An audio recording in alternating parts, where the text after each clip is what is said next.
স্যারের সংকট বড়নগরে তৃণমূলের বিজয় সম্মেলনী থেকে এসআইআর নিয়ে আশঙ্কার বাণী শোনালেন স্থানীয় বিধায়ক সায়ন্তিকা।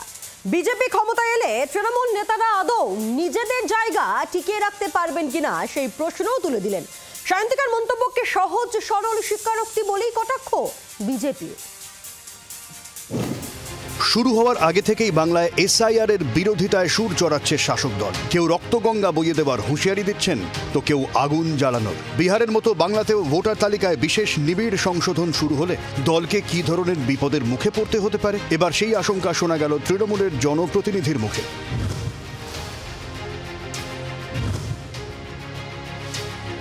বুধবার বরানগরে দলের বিজয় সম্মেলনীতে যোগ দেন স্থানীয় তৃণমূল বিধায়ক সায়ন্তিকা বন্দ্যোপাধ্যায়। মঞ্চ থেকে এসআইআর এর তীব্র বিরোধিতা করেন।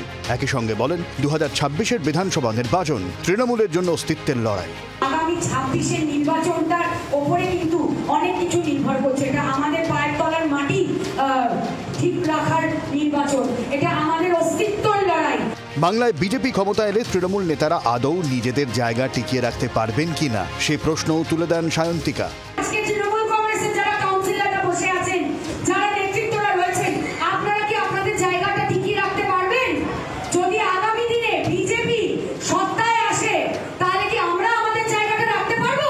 শাসক নেত্রীর এমন শঙ্কা নিয়ে কটাক্ষ করতে ছাড়েনি গেরুয়া শিবির।